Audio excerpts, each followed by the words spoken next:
When you think about the first civilization, what comes to mind? For most people, it's Sumer, the land between two rivers, Mesopotamia.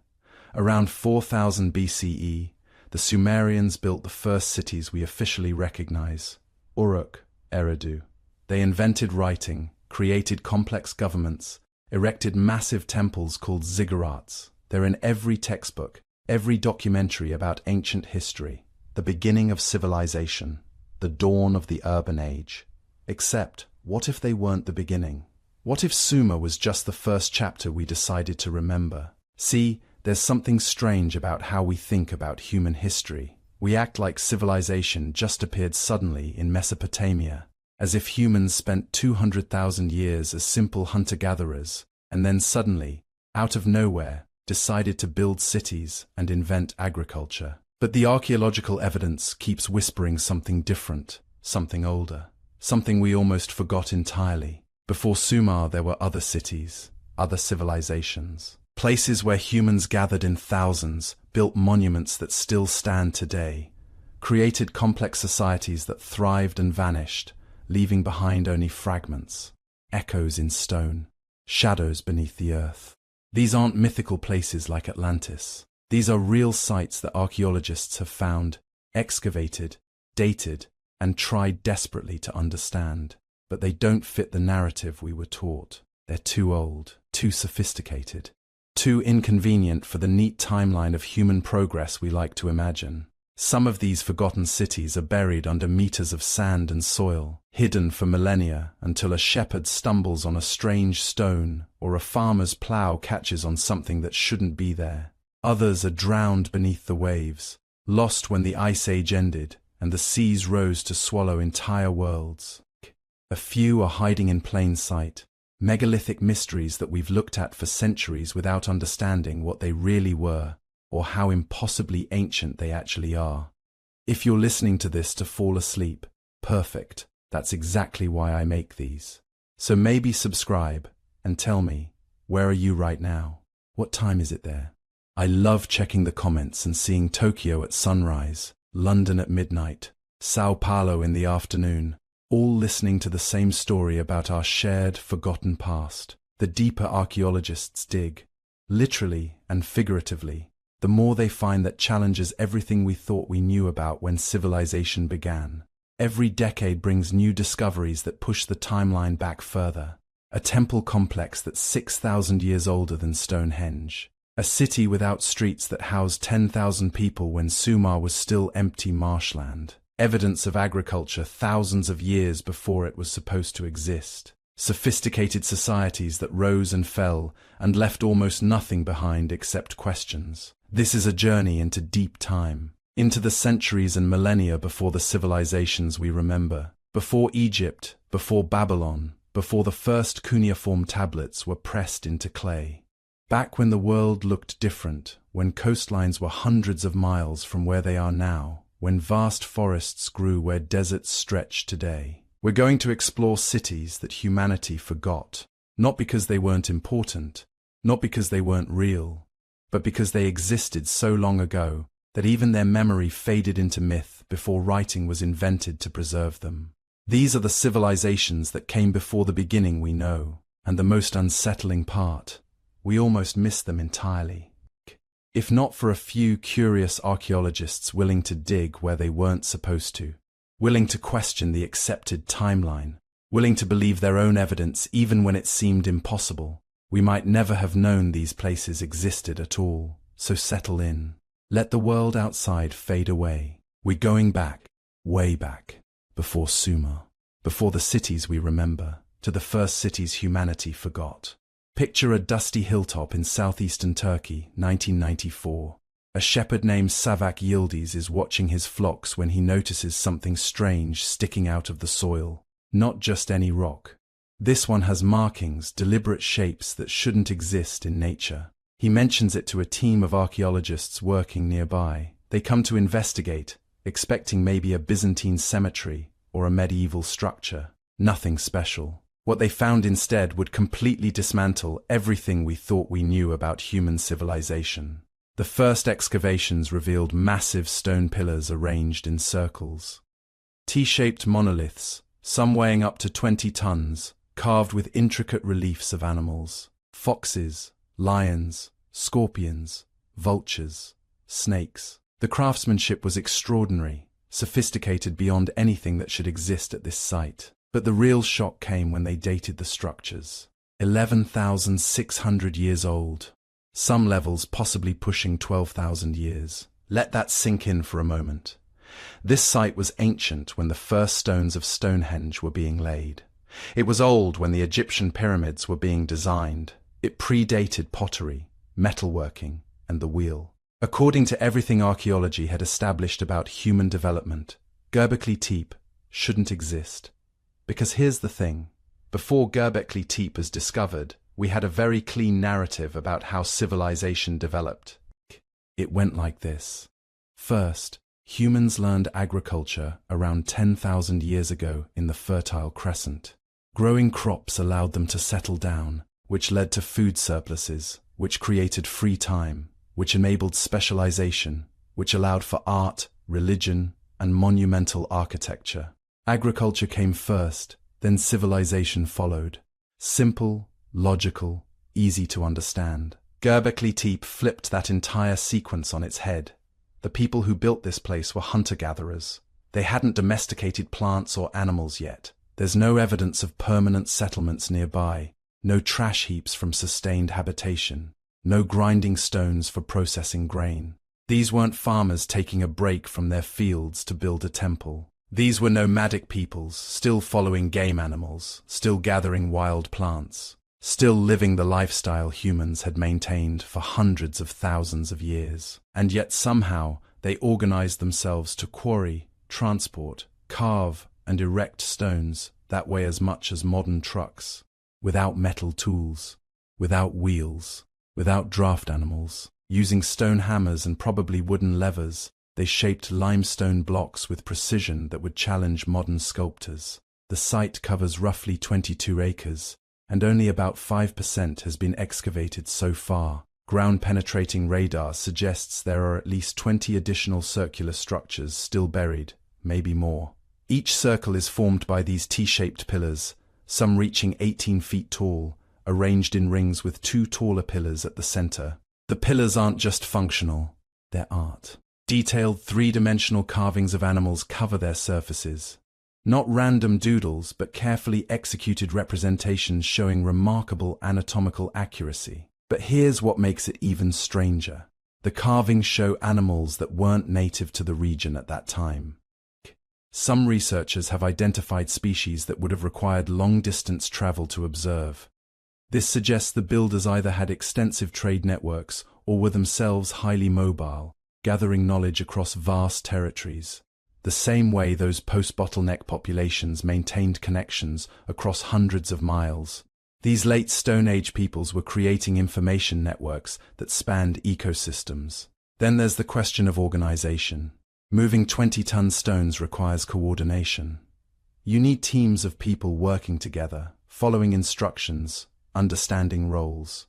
You need planning, logistics, probably some form of leadership hierarchy. The standard model said this kind of social complexity only emerged after agriculture created settled communities and food surpluses. But Göbekli Tepe says otherwise. These people developed complex social structures while still living as hunter-gatherers. Maybe even more remarkable is what happened to Göbekli Tepe when it was finished. They buried it deliberately, carefully, completely. The builders filled in the structures with thousands of tons of soil and debris, creating the artificial hill that would hide the site for 11,000 years. This wasn't destruction or abandonment. This was intentional preservation, like they were sealing a time capsule. Why would anyone invest generations of labor into building something extraordinary, only to bury it? The theories multiply in the darkness of that question. Some researchers think Göbekli Tepe was an astronomical observatory, aligned to track celestial events. The pillars might mark solstices, equinoxes, or the rising of particular stars. Ancient peoples were obsessed with the sky. It was their calendar, their clock, their connection to the cosmos. Maybe Göbekli Tepe was their cathedral to the heavens. Others suggest it was a pilgrimage site. a place where scattered hunter-gatherer bands would gather for seasonal ceremonies, share knowledge, arrange marriages, conduct rituals that reinforce social bonds across tribal boundaries. The lack of permanent habitation supports this. Nobody lived there. They came, performed whatever sacred functions the site served, and left. Year after year, generation after generation, adding new circles, carving new pillars, maintaining traditions that connected them to their ancestors. Some archaeologists have proposed something even more radical. Maybe Göbekli Tepe didn't just benefit from agriculture. Maybe it caused agriculture. Think about it. You have these seasonal gatherings where hundreds or thousands of people congregate. They need to be fed. Wild game and foraged plants might not be enough. So people start deliberately planting high-yield grasses near the site. They start managing wild animal populations, culling some, protecting others. Over generations, this proto-agriculture becomes systematic. The temple comes first, then farming develops to support the religious practice. It's a chicken and egg problem that rewrites the origins of civilization. Maybe we didn't build temples because we became civilized. Maybe we became civilized because we wanted to build temples. But none of these theories fully explain the animal carvings. Why these specific creatures? Why such precise anatomical detail? Some of the pillars show arrangements of animals that suggest symbolic meaning, possibly early constellation maps or mythological narratives. There are anthropomorphic figures too. Pillar 43, the so-called vulture stone, shows what might be a headless human surrounded by birds. Some researchers see this as evidence of sky burial practices, where the dead were left exposed for scavengers. Others interpret it as astronomical symbolism, possibly recording a cometary impact event. The truth is, we don't know. We can excavate the stones, date the construction layers, analyze the tool marks and animal bones, but we can't excavate meaning. The people who built Göbekli Tepe left no written records, no legends preserved by later cultures. Whatever knowledge they possessed, whatever stories they told around fires while carving those stones, it vanished when they buried their creation. And that's perhaps the most haunting aspect of Göbekli Tepe. It represents a sophisticated culture with advanced organizational capabilities, artistic traditions, and possibly astronomical knowledge. They built something that has survived 11,600 years. Yet we don't know their names, their language, their myths, or even why they disappeared. Somewhere between the construction of Göbekli Tepe and the rise of the first cities we recognize, their cultural continuity was broken. The knowledge was lost. Unless it wasn't. Unless some of those hunter-gatherers who gathered at Göbekli Tepe for ceremonies eventually settled nearby permanently, developing the agricultural practices that would spread across the Fertile Crescent. Unless their descendants became the Sumerians, the Egyptians, the people who would build the first cities we remember. Maybe Göbekli Tepe wasn't a dead end. Maybe it was a beginning, buried under dirt and time, waiting for a shepherd to stumble across it and remind us that our story starts earlier than we ever imagined. But Göbekli Tepe wasn't alone. As archaeologists began looking with new eyes, they found something else. Another ancient settlement, even more bizarre in its own way. A city without streets, where people entered their homes through the roof. Now let's jump forward to around 7,400 BC, to a flat plain in what's now central Turkey. The landscape here doesn't look like much today. Dry grasslands, distant mountains, agricultural fields stretching to the horizon. But if you could stand here 9,000 years ago, you'd see something that would break your understanding of what ancient humans were supposed to be capable of. A city, not a village, not a town. A city of 8,000 people. No streets, no doors, no public spaces. Just a vast honeycomb of mud brick houses packed so tightly together that their walls literally touched, creating a continuous urban surface broken only by the rectangular outlines of individual homes. This was Çatalhöyük, and nothing about it makes sense according to what we thought we knew about early civilization. Here's the first thing that would confuse you if you could somehow visit. Where do you enter? You're standing at the edge of this sprawling settlement, looking at what appears to be an unbroken expanse of flat rooftops, stretching hundreds of feet in every direction. There are no gates, No walls surrounding the city, but also no obvious way in. The exterior houses present completely blank facades to the outside world. No windows, no doors, just solid mud brick walls. Then you notice the ladders, dozens of them protruding from holes in the rooftops. That's how you get into Çatalhöyük.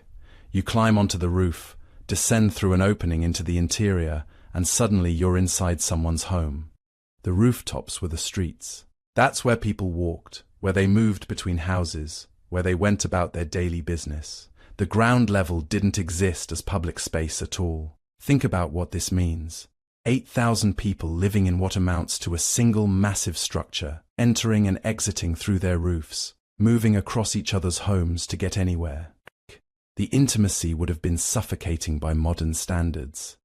Every journey required crossing someone else's living space.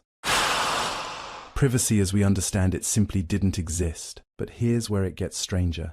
When archaeologists began excavating Çatalhöyük in the 1960s, they expected to find what you always find in ancient cities: elite quarters, bigger houses for important people, administrative centers where decisions were made, religious buildings separate from domestic spaces, workshops clustered in specific districts. The usual hierarchical organization that shows up everywhere humans build cities. They found none of that. The houses are remarkably uniform in size, about 25 square meters each, all built to the same basic plan.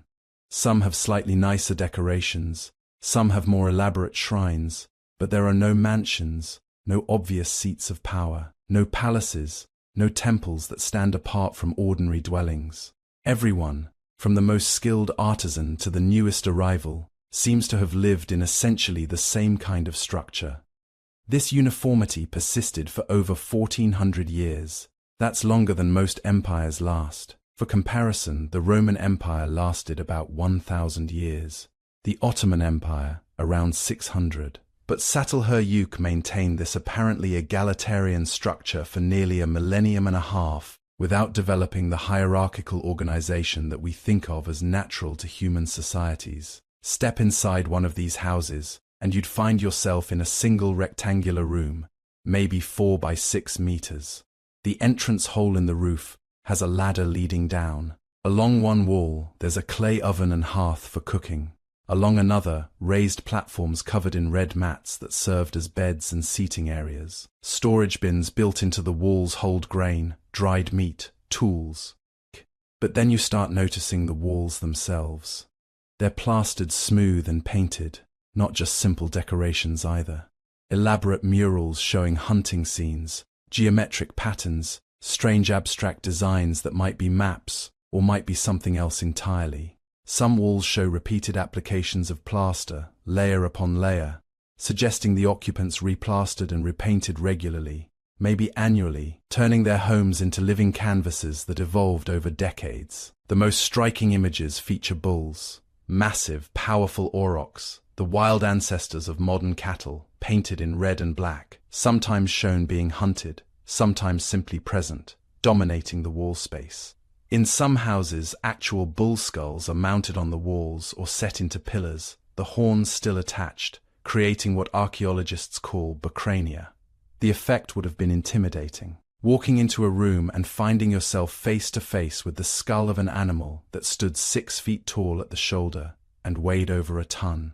But the bulls weren't the only animals represented. Leopards appear frequently, shown in reliefs or painted murals.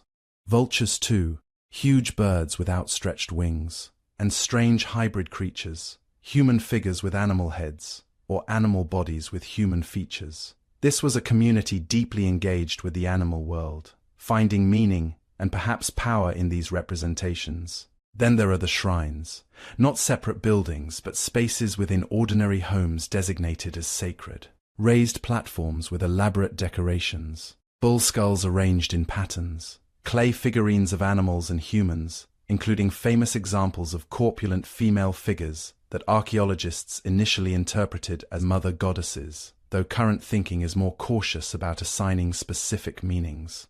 And beneath the floors, buried in shallow graves dug right into the packed earth, the ancestors. Çatalhöyük's inhabitants buried their dead beneath the sleeping platforms in their homes. You literally slept on top of your grandparents, your great-grandparents, generations of family members interred in the same space where you cooked, ate, and raised your children. This practice continued for centuries. Some houses have dozens of burials beneath their floors, creating what amounts to family crypts integrated directly into living space. The dead weren't separate from the living. They remained present, literally underfoot, part of the daily environment. You can imagine mothers telling children to behave, or they'd disturb great-grandfather sleeping beneath the platform. The dead as constant witnesses to the living. But why? Why this specific arrangement? Why no streets, no hierarchies, no separation between sacred and domestic space? Some researchers think Çatalhöyük represents an experiment in radical egalitarianism, a community that deliberately rejected hierarchical organization, maintaining social equality through shared hardship. The difficult rooftop access meant everyone experienced the same inconvenience. The uniform house sizes meant no one could claim status through superior housing. The integration of shrines into homes meant religious authority couldn't become centralized. Others suggest the layout was defensive. Most streets meant no easy way for attackers to penetrate the settlement. The blank exterior walls made the entire city into a fortress that didn't look like a fortress. The rooftop access meant defenders could move freely while invaders would be trapped in individual houses. Still others think it was about something deeper, something spiritual. Maybe the rooftop entry symbolized ascent to a higher realm, descending into homes like descending into the underworld. Maybe the bulls represented male power, the female figurines represented female fertility, and the houses themselves were spaces where these forces were kept in balance. Maybe the ancestors buried beneath floors were thought to bless the living, their presence ensuring prosperity and protection. What we do know is that this arrangement worked. For 1400 years, through climate changes, technological developments, and population growth, Çatalhöyük maintained its peculiar organization. 8,000 people living in deliberate intimacy, century after century, creating art, raising children, burying their dead, and somehow avoiding the centralized power structures that emerge in virtually every other ancient city. Then, around 6000 BC, something changed. The site was gradually abandoned, not destroyed by war or natural disaster, just slowly emptied as people moved away. By 5950 BC, Çatalhöyük was deserted. The rooftops collapsed, the walls crumbled, and wind-blown soil gradually buried the entire settlement. Why did they leave? We don't know. Maybe the local resources were exhausted. Maybe climate change made the area less productive. Maybe the social experiment finally failed, people deciding they wanted streets and privacy, and the ability to enter their homes without climbing ladders. Or maybe they simply succeeded. Maybe whatever they were trying to prove about how humans could live together had been demonstrated, and it was time to take those lessons elsewhere. What's left behind is evidence that challenges everything we think we know about the inevitable arc of human civilization. We assume cities create hierarchies. We assume religion requires temples. We assume the dead must be separate from the living. Çatalhöyük suggests all these assumptions might be wrong. That humans can organize ourselves in radically different ways. That for 1400 years, 8,000 people found a way to live without kings, without priests, without the usual structures of power. They built a honeycomb city without streets, and it worked. Picture a world 8,000 years ago. You're standing on what will one day be called the Dogger Bank, 40 meters underwater in the North Sea. But right now, you're standing on solid ground. Rolling hills stretch in every direction. Rivers meander through valleys thick with oak and hazel. Herds of red deer graze in meadows that haven't seen the sun in 8 millennia. This isn't some fantasy. This was real. Doggerland, a landmass roughly the size of modern Britain, connecting what we now call England to the Netherlands, Germany, and Denmark. For thousands of years, it wasn't just a bridge between islands. It was the heartland, the place where people actually lived while the colder territories to the north and south were seasonal hunting grounds. And then the sea swallowed it whole. We only know about Doggerland because of fishermen, not archaeologists with careful excavation techniques, not researchers with ground-penetrating radar. Fishermen dragging bottom trawlers across the North Sea bed, pulling up bones and tools along with their catch. A mammoth tooth here, a beautifully worked flint blade there. Occasionally something that makes archaeologists drop whatever they're doing and rush to the docks. Like the day in 1931, when a fishing boat working the Lemon and Ower banks pulled up a barbed antler point, dated to around 11,740 years ago. Still sharp enough to hunt with, still carrying traces of the hand that had shaped it. The artifacts keep coming, thousands of them now. Stone axes designed for woodworking, harpoon points for spearing fish, scrapers for processing hides, bone tools carved with geometric patterns, each one a message from a world that drowned so slowly that nobody realized they were living through an apocalypse. Because that's the thing about Doggerland. It didn't sink overnight. The flooding took millennia. Imagine you're living there 12,000 years ago, at the end of the last ice age. The world is warming. The massive ice sheets covering Scandinavia are starting to melt, but you don't notice. Why would you? Sea level rises maybe a millimeter per year, perhaps a few centimeters in a bad decade. One human lifetime might see the shoreline retreat 20-30 meters. Noticeable if you're paying attention, but not catastrophic.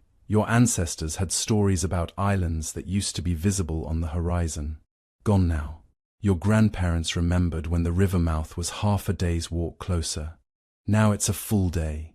The hunting is still good. The rivers still teem with salmon. The meadows still attract massive herds of aurochs and red deer. So you adapt. You move inland. You find new places to camp. Life continues. The archaeological evidence suggests Doggerland wasn't just inhabited, it was thriving. Core samples from the seabed show thick deposits of peat, evidence of extensive marshlands perfect for waterfowl hunting. Pollen analysis reveals diverse forests. Oak, elm, hazel, lime trees creating a temperate woodland rich with game. Geological surveys map out ancient river systems, some of them major waterways that would have served as natural highways for travel and trade. This was prime real estate. While the territories that became Britain and Scandinavia were still emerging from the Ice Age, cold and relatively barren, Doggerland was warm, fertile, and absolutely packed with resources. Population density here might have been higher than anywhere else in northern Europe. Settlements probably dotted every major river valley. Seasonal camps clustered along the coast. Trade networks connected communities across hundreds of miles. We'll never know for certain because the evidence is 40 meters underwater, buried under millennia of marine sediment. But every artifact that comes up suggests a sophisticated culture. People who understood seasonal migration patterns of game animals, who could navigate by rivers and coastlines, who had trade connections that brought amber from the Baltic and flint from sources in what's now England. Then came the catastrophe that nobody saw coming. Around 6,200 BCE, something happened off the coast of Norway. An underwater landslide of truly staggering proportions. 3,000 cubic kilometers of sediment, roughly the volume of Iceland, suddenly collapsed and slid into the Norwegian Sea. Geologists call it the Storegga Slide. The people living in Doggerland probably had another name for it, the end of the world. The landslide generated a mega tsunami. Not the kind of tsunami we're familiar with from modern disasters. This was something out of geological nightmares. Wave heights of 20 meters, possibly more, racing across the North Sea at hundreds of kilometers per hour. The water wouldn't have looked like a wave at first. Just the sea level suddenly rising and rising and rising, swallowing everything in its path. The lowland coast of Doggerland would have been hit within hours. Communities that had lived in the same river valleys for generations were wiped out in minutes. The tsunami probably reached as far inland as the low hills, turning them temporarily into islands. And when the water receded, it didn't recede completely. Because Doggerland was already sinking, the Storegga Slide didn't just create a tsunami. It accelerated the drowning that had been happening for thousands of years. Areas that had been marginally above sea level were suddenly submerged permanently. The great central landmass began breaking apart into islands. Within a few generations, maybe a century or two, what had been the heartland of northern Europe was gone. reduced to a few high points that would eventually become the Dogger Bank and other shallow areas of the modern North Sea. The survivors fled north to what became Scandinavia, west to Britain, which was now becoming an island itself, east to the European mainland. They carried their stories with them. Tales of a great flood that swallowed the world. Sound familiar? Flood myths appear in cultures all around the world. The biblical deluge, the Mesopotamian Gilgamesh epic, Greek legends of Deucalion, Aboriginal Australian stories of rising seas. Maybe some of them remember real events, real places that drowned when the Ice Age ended. Because Doggerland wasn't unique, it was just the largest and best documented of countless land masses that vanished beneath the waves when sea levels rose by 120 meters at the end of the last glaciation. Entire continents' worth of coastline disappeared, and coastlines are exactly where humans prefer to live. Off the coast of India, marine archaeologists have found structures in the Gulf of Combat that some researchers believe might be the legendary city of Dwarka, mentioned in ancient Sanskrit texts as being swallowed by the sea. Sonar imaging shows geometric patterns on the seafloor, straight lines that look suspiciously like walls. The structures, if that's what they are, would be over 9,000 years old. In the Black Sea, researchers have discovered what appears to be a submerged river valley with preserved wooden structures. Dating suggests they're at least 7,000 years old, drowned when the Mediterranean broke through the Bosphorus and flooded what had been a freshwater lake. The sudden flooding might have displaced hundreds of thousands of people, creating refugee waves that spread across Europe and the Middle East. Off the coast of Japan, the Yonaguni Monument puzzles archaeologists. Massive stone formations showing right angles and apparently carved steps. Natural geology, or evidence of a culture that thrived when sea levels were lower. The debate continues, but the site's very existence raises uncomfortable questions about how much we might have lost. Every major coastal area has them. Mysteries in shallow water. Anomalies that might be natural formations or might be something more. The problem is that underwater archaeology is expensive, technically challenging, and often impossible in areas with strong currents or poor visibility. We're blind to our own history, unable to see what lies just offshore. Consider the implications.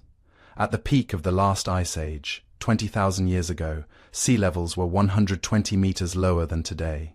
That's a 40-story building worth of difference. The global coastline was hundreds of kilometers farther out than it is now. Vast areas of continental shelf were dry land.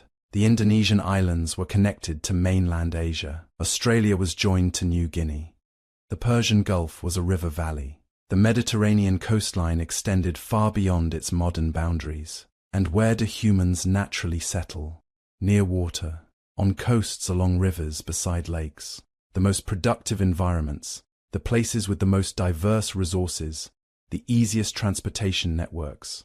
If there were sophisticated cultures developing during the tail end of the Ice Age, they would have been coastal. And when sea levels rose, they would have drowned. How many Göbekli Tepe's are under 40 meters of water? How many Sattelhöyüks lie beneath the silt of submerged river deltas?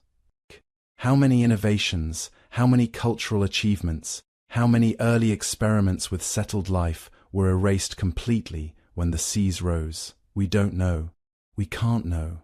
The water keeps its secrets. What we can say is this: the world map 8,000 years ago looked radically different from today. Entire regions where humans likely lived in significant numbers are now inaccessible beneath the waves. The story of early civilization that we've reconstructed from terrestrial sites might be just a fraction of the full picture. The high ground version, the settlements that survived because they happened to be far enough inland or high enough above sea level to escape the flood. The drowned cities remain silent, waiting in the deep water, holding answers to questions we haven't learned to ask yet. And the tide keeps rising, slowly, inexorably, just as it did when Doggerland sank beneath the waves. History doesn't repeat, but it echoes.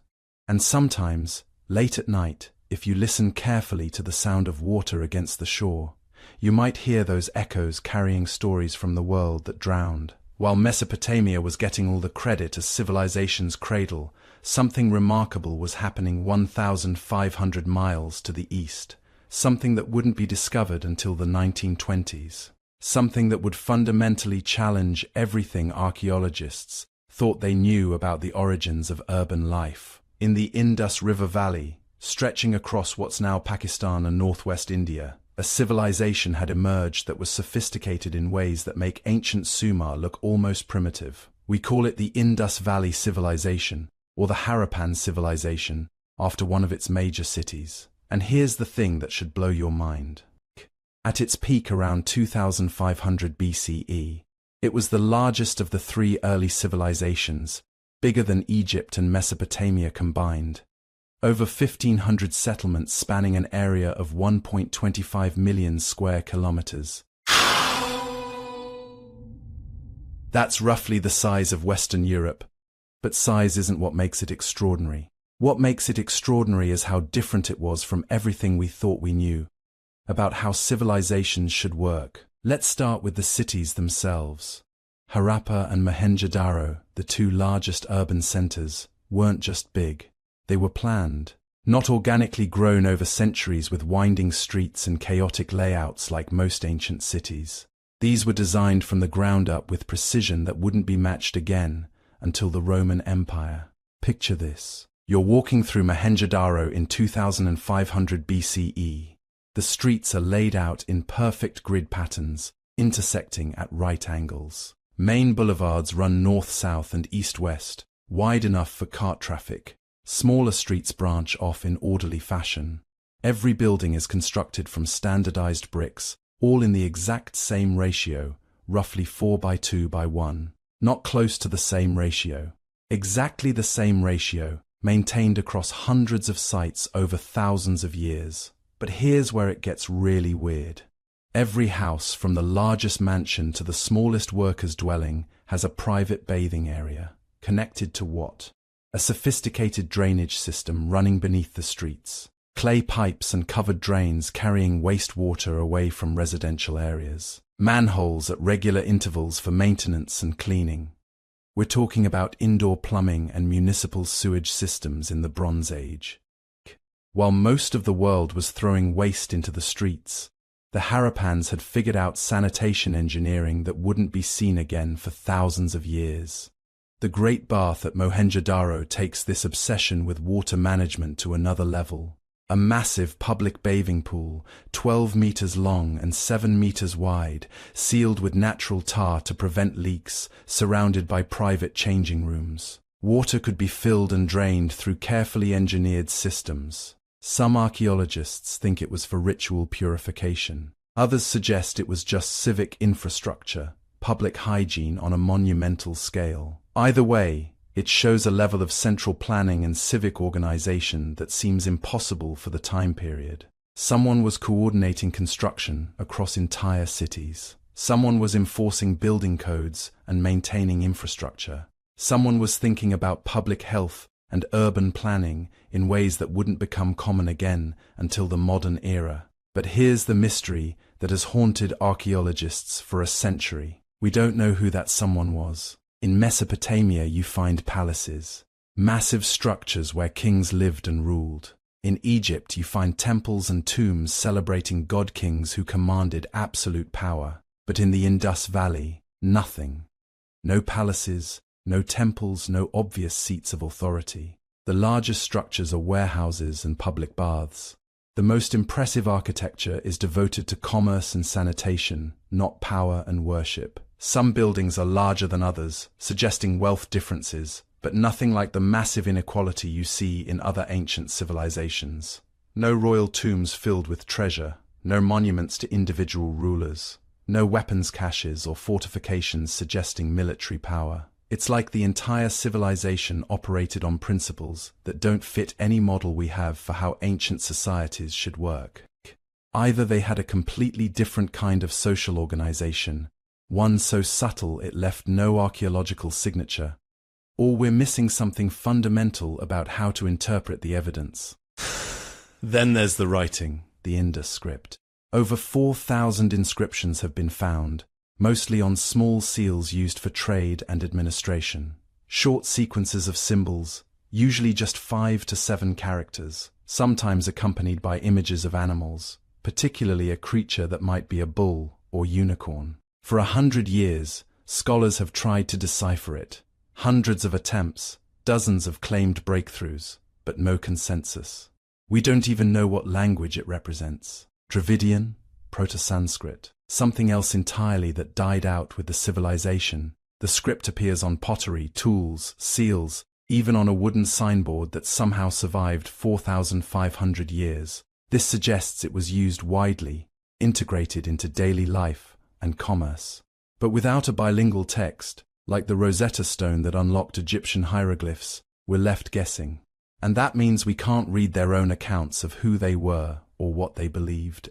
Can't access their history, their literature, their religious texts if they had any. An entire civilization that achieved technological and urban sophistication rivaling anything else in the ancient world, and we can't hear their voice. Think about what might be written on those seals. Trade records, religious prayers, poetry, government decrees, personal names, all of it locked away behind symbols we can't decode. Some researchers think the script might not even be full writing. Maybe it's a proto-writing system, symbols representing ideas rather than language. Others argue the inscriptions are too short to represent complex language anyway, that maybe the Harappans simply didn't need or want extensive written records. But that seems unlikely for a civilization this sophisticated. More likely they wrote on perishable materials. Palm leaves, cloth, wood that rotted away in the humid climate.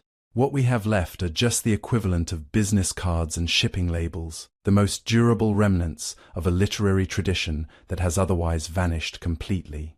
Then around 1900 BCE, something happened. The cities began to empty. Not suddenly, not catastrophically, but gradually over several centuries. Construction quality declined. The rigid grid patterns broke down. The sophisticated drainage systems fell into disrepair. By 1300 BCE, the major urban centers were abandoned, and the civilization had fragmented into smaller, regional cultures. But why? There's no evidence of invasion or conquest, no burn layers suggesting warfare, no mass graves indicating plague or massacre. The cities just declined. The leading theory points to climate change and environmental shifts. The Indus region experienced significant drying around 2000 BCE. Monsoon patterns shifted, weakening the summer rains that agriculture depended on. Rivers began changing course, moving away from established settlements. The Gagahakra River, which might be the legendary Sarasvati mentioned in ancient Indian texts, dried up almost entirely. As water became scarce and agriculture less reliable, the population couldn't support large urban centers anymore. People dispersed, moving to smaller settlements near remaining water sources. The civilization didn't collapse so much as dissolve, transforming from centralized urbanism back to village-based societies. But some archaeologists wonder if we're looking at the end of the story when we should be looking at the beginning. The mature phase of the Indus civilization that we see in Harappa and Mohenjo-daro represents centuries of development. What came before? Were there earlier experiments in urbanism that failed, predecessor settlements that got washed away or buried?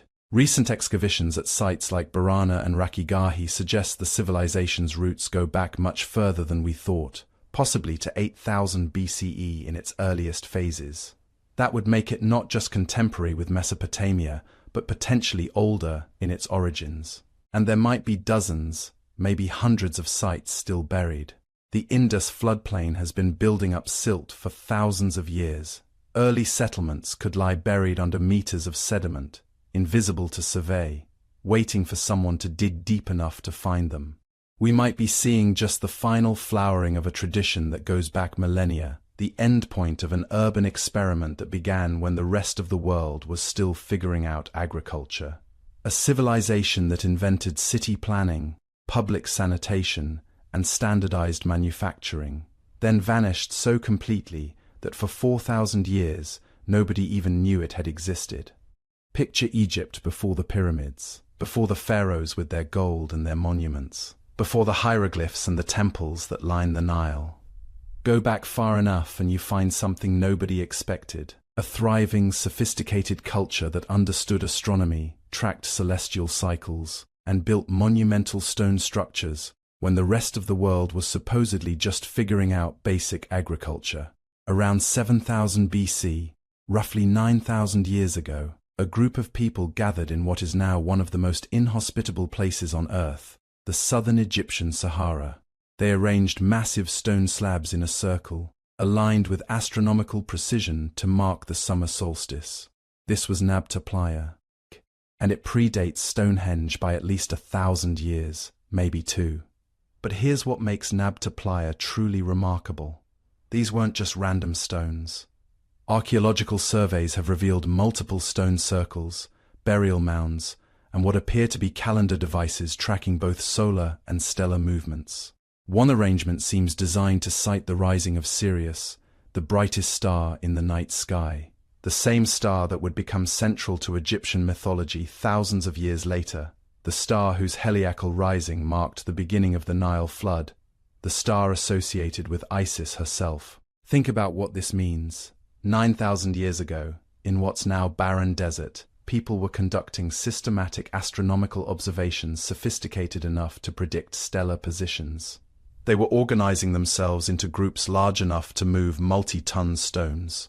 They were planning construction projects that required coordination across seasons, maybe years. This wasn't primitive survival. This was organized, knowledge-based society. And they were doing it in a place that makes no sense today. The area around Nabta Playa now receives maybe a few millimeters of rain per year. It's desert, proper desert, the kind that kills unprepared travelers in days. But when those stones were erected, the Sahara was green. Not just green, lush. Grasslands stretched for thousands of miles. Rivers and lakes dotted the landscape. Elephants, giraffes, and hippos roamed freely. This was the tail end of what geologists call the African humid period, a 10,000-year span when the Sahara bloomed. The people who built Nabta Playa were cattle herders, semi-nomadic groups who returned to the same sites seasonally, following the rains and the grass. But they weren't simple pastoralists. The evidence suggests they had developed complex social hierarchies. Some burial sites contain elaborate grave goods, others don't. Some stone arrangements required astronomical knowledge that takes generations to accumulate. You don't just wake up one morning and decide to track the precession of Sirius.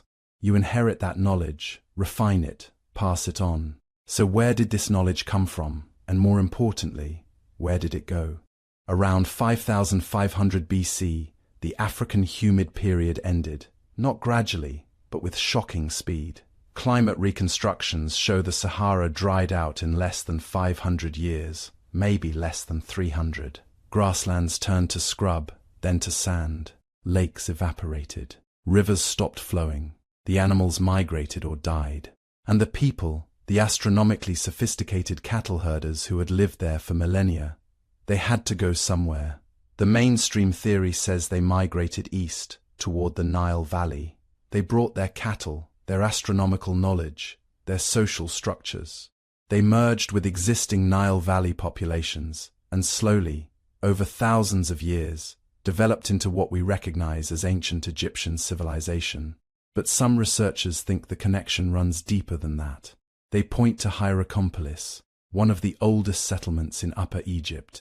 By 4000 BC, Hierakonpolis was already a complex urban center with monumental architecture, organized religion, and social stratification. The people there were brewing beer at industrial scales, creating sophisticated pottery, and most intriguingly, they were keeping exotic animals in what appears to be some kind of menagerie or zoo. Elephants, hippos, baboons, even crocodiles, all in captivity. That requires infrastructure. It requires surplus food production to feed animals that aren't working for you. It requires an organized society wealthy enough to devote resources to something that serves no immediate practical purpose. This wasn't a struggling farming village. This was an established civilization with centuries, maybe millennia, of development behind it. The traditional chronology says Egyptian civilization crystallized rapidly around 3100 BC, when Upper and Lower Egypt unified under the first pharaoh. But Hierakonpolis and sites like it suggest the unification wasn't the beginning of Egyptian civilization. It was the culmination of a process that had been underway for thousands of years, possibly stretching back to those cattle herders at Nabta Playa. And then there's the Sphinx. That monument has caused more controversy than almost any other structure in Egypt. The standard archaeological dating puts its construction around 2500 BC, during the reign of Pharaoh Khafre. The face is supposedly his, though it looks nothing like other depictions of him. The body is a lion, the largest monolithic sculpture in the ancient world, carved directly out of the limestone bedrock. But in the 1990s, geologist Robert Schoch proposed something radical. He examined the erosion patterns on the Sphinx enclosure and found something unexpected. Deep vertical weathering, the kind caused by heavy rainfall running down stone surfaces. Not the horizontal wind erosion you'd expect in a desert environment. In Egypt's climate for the past 5,000 years, that kind of rain erosion shouldn't exist. Schoch argued the Sphinx had to be much older than the conventional dating, old enough to have experienced the heavy rains that fell in Egypt at the end of the African humid period. That would push its construction back to at least 7,000 BC, maybe earlier. Thousands of years before the pharaohs. Thousands of years before Egypt was supposed to have the organizational capacity to carve a monument that size. The mainstream archaeological community mostly rejects this theory. They point out that no other artifacts from that period show similar sophistication. No pottery, no tools, no settlement remains that would indicate the presence of a civilization capable of such engineering. The erosion, they argue, could be explained by other factors. Underground water seepage, chemical weathering, the fact that the Sphinx was buried in sand for much of its history, protecting it from the wind erosion that affected other structures. But the debate won't die, because there's something else in the Egyptian historical record that keeps nagging at researchers. The Shemsu Hor, the followers of Horus. Ancient Egyptian king lists don't start with human pharaohs. They start with the gods who supposedly ruled Egypt in a golden age before recorded history. After the gods came the Shemsu Hor, divine or semi-divine beings who maintained the ancient wisdom until the time of the first human kings. Egyptian priests took this chronology seriously. Manetho, writing in the 3rd century BC, included these pre-dynastic rulers in his history, crediting them with reigns lasting thousands of years. Now, nobody thinks these were literal immortal god-kings. But something is being remembered here. Some tradition of an earlier time, an earlier order, something that predated the pharaohs and provided the foundation for everything that came after. Was it just mythology? Or was it a garbled memory of those Saharan cultures, the cattle herders and astronomers who brought their knowledge to the Nile when their homeland turned to dust? Consider the evidence. Sophisticated astronomical knowledge appearing fully formed in early dynastic Egypt, complex social hierarchies with no apparent developmental period, monumental architecture built with precision that supposedly primitive farmers had no business achieving. And everywhere, this insistent tradition of an earlier age, a time before the pharaohs when wisdom flowed more freely. Maybe the story we tell about Egypt is wrong. Not completely wrong, but incomplete. Maybe Egyptian civilization didn't spring up along the Nile from scratch. Maybe it was a refugee culture, founded by survivors from the dying Sahara who brought with them thousands of years of accumulated knowledge. They brought their astronomy and their cattle. They brought their social structures and their gods. They brought the memory of stone circles in green grasslands, of a time when the desert bloomed, and when they reached the Nile, they built something that would last forever. Not because they were primitive people suddenly struck by divine inspiration, but because they were sophisticated people carrying the torch from an older world, one that had vanished beneath the sand. The story of forgotten cities doesn't just belong to the old world. It's written into the soil of the Americas too, in places that for a long time almost nobody thought to look. For most of the 20th century, the narrative went like this. True civilization started in Mesopotamia, Egypt, maybe China, and the Americas came much later. Small bands of hunter-gatherers crossed the Bering Land Bridge, slowly trickled south, and only after a very long time did anything like cities appear. By the time you get pyramids in Mexico or great stone walls in the Andes, Sumer and Egypt had a head start of thousands of years. But the ground has been quietly disproving that story. Lie back and imagine a desert valley on the Peruvian coast, 5,000 years ago. No jungle here, no towering Andes right overhead.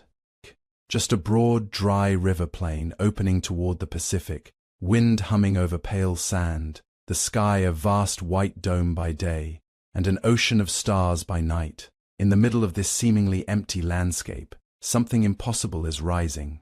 Stone platforms, wide plazas, staircases climbing toward the sky.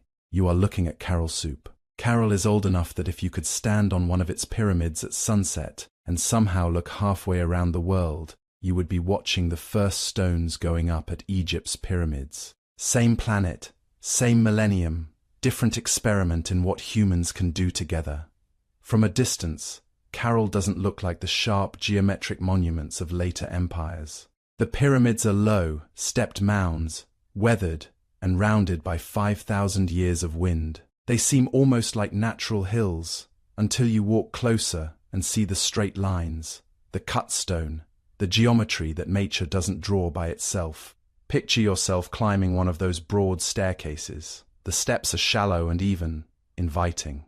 Up here, the valley opens in every direction, dry hills, the silver ribbon of the Soup River, and scattered clusters of other mounds and platforms. Caral isn't just one monument. It's a whole urban complex, a cluster of pyramids, residential areas, and ceremonial spaces strung out along a fertile strip of land. At the heart of it all, there's something strange and beautiful, a sunken circular plaza, like an amphitheater dug into the earth. Stand down there in your mind. Look up at the ring of the horizon framed by stone. Imagine hundreds of people gathered around you, their voices rising and falling, carrying around the circle, flutes made of condor and pelican bone, drums ringing like distant thunder, firelight flickering on stone. We don't know exactly what they did in that plaza. Ritual, performance, meetings of leaders, all of the above. But we do know this. Caral was organized. Someone, or some group, could coordinate labor on a massive scale, build pyramids, plan plazas, lay out residential districts. And yet for all this complexity, there's something missing from Caral that you might expect in an early city: weapons. Archaeologists have combed through its layers and found very little evidence of warfare. No defensive walls hemming in the city, no smashed skeletons with embedded spear points, no burned destruction layers screaming of conquest. Instead, the clues point to something else driving Caral's rise: trade and ritual. Caral sat near the coast, close enough for people to bring fish and shellfish from the Pacific. Cotton grew well in the irrigated fields of the valley. Cotton meant fishing nets. Fishing nets meant more fish than any one village needed. And surplus meant trade. Imagine caravans moving up and down the coast and inland into the highlands. People carrying fish, dried and salted. People bringing back exotic stones, pigments, gourds and herbs from faraway places. The city as a giant ritual and exchange hub. A place where people came not just to do business, but to participate in shared ceremonies that stitched different communities into one cultural fabric. Some researchers think Caral might have been part of a broader religious network along the Andean coast, a system of pilgrimage sites and ritual centers.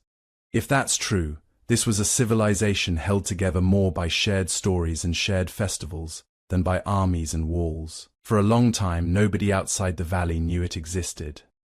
The ruins were just lumpy hills in a quiet desert, mistaken for natural formations.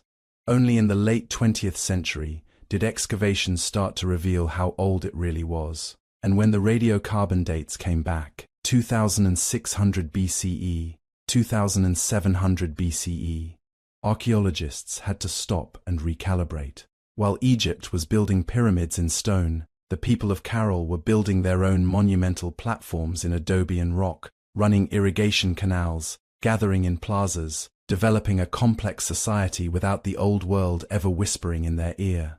Civilization, it seemed, was not a single spark that spread outward from one holy cradle.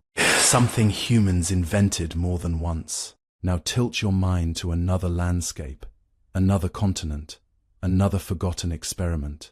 This time, you're in what will one day be called Louisiana. The air is heavy and wet. Cypress trees rise from dark water. In the summer, the heat sits on your shoulders like an extra blanket. It's 5,400 years ago, before the pyramids of Giza, before Stonehenge. Out here, according to the old story, there should only be small, mobile bands of hunter-gatherers, following game and seasonal plants, leaving almost nothing behind. But on a low terrace above a slow river, something else is appearing. Mounds. Not one or two, but 11 of them, linked by earthworks and arranged in an oval nearly a kilometre across. This place is called Watson Break. From above, it looks eerily deliberate. 11 earthen mounds rising from a shallow ring of embankment, like beads on a necklace. Some are low, barely 3 meters high. Others are taller.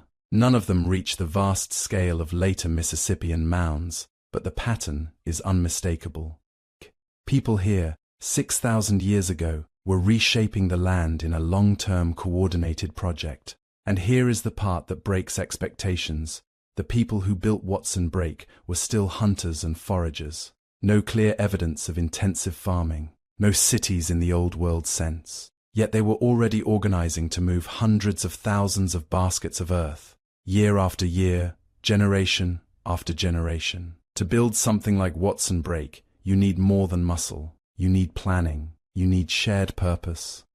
You need some way of convincing people that it's worth returning to the same place again and again, to add a little more earth, a little more shape, to a structure that will outlive them. Archaeologists once thought the nearby site of Poverty Point, built roughly 3,000 years ago, was the oldest large mound complex in North America. Watson Break pushed that timeline back by another 2,000 years. Suddenly, the idea that complex societies in North America are recent became impossible to defend. This wasn't an exception either. As radiocarbon dates began to accumulate, an older pattern started to appear. Mound building in the eastern woodlands is ancient, deep, and surprisingly widespread. Watson Break is simply one of the clearest early examples, a quiet monument to a way of life that doesn't fit neatly into our categories of hunter-gatherer or farmer, simple or complex.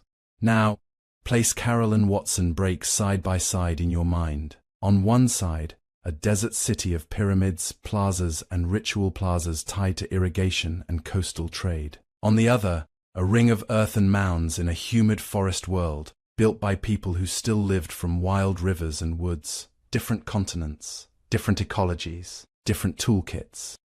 But beneath the differences, the same human impulse. To gather, to build, to mark a place on the earth as special, and to invest that place with meaning that survives the builders. These sites force us to reconsider the timeline we grew up with.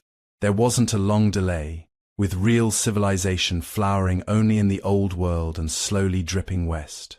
Instead, as soon as conditions allowed, enough people, enough surplus, enough stories. Humans in both hemispheres began experimenting with large-scale organization, and the more we look, the more it seems we've only been seeing the tip of the iceberg. Far to the east of Carroll, beyond the high Andes, the Amazon basin stretches like a green ocean. For a long time, people thought of it as pristine wilderness, barely touched by humans until recent centuries. A place too poor in soil to support large, complex societies. But satellites don't believe that story. In the last few decades, LiDAR, laser scanning from the air, has started to peel back the canopy. Underneath the jungle's green skin, geometric shapes are appearing. Squares, circles, straight lines, earthworks linked in patterns visible only from above, roads or causeways stretching for kilometers, connecting mound clusters and plaza-like clearings. Some of these geometries are subtle, the edges blurred by centuries of erosion and regrowth. Others are shockingly crisp. On the ground, archaeologists are finding signs of ancient soil improvement. Terra preta, dark, fertile earth created by people through careful management of charcoal, organic waste, and nutrients. It looks less like untouched wilderness, and more like a long-abandoned garden, swallowed back by forest. How old are these Amazonian earthworks? Some are relatively recent in archaeological terms. Others may go back 2,000 or 3,000 years. A few hints suggest there could be even older foundations still buried beneath later deposits, waiting for more precise dating. And the Amazon is only one region. Similar patterns are emerging from the Bolivian Llanos de Moxos, from the Orinoco Basin, from stretches of Central America where dense forest has hidden human fingerprints for millennia. Every year, remote sensing reveals more straight lines that nature almost never draws on its own. If we step back and soften our eyes, a new picture comes into view.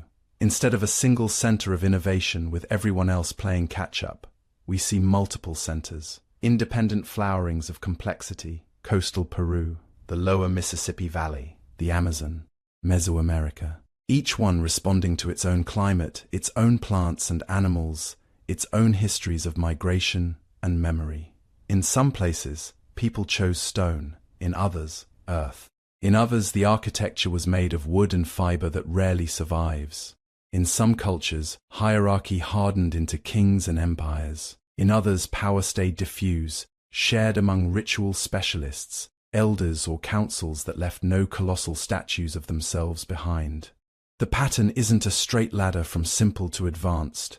It's more like a forest, with different branches growing, withering, and sprouting again. Carroll, Watson Brake, the earthworks hidden beneath Amazonian trees. They all whisper the same unsettling, comforting thought. Our species has been capable of complex, large-scale cooperation for a very long time. Long before writing in Mesopotamia, long before marble temples in Greece, long before the stories you memorized in school. Civilization was not a once-in-history accident.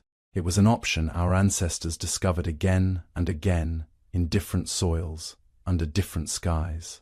Some of their cities were made of stone and lasted. Others were made of earth, wood, and ritual, and melted back into the landscape when their time was done. Many we have not yet found.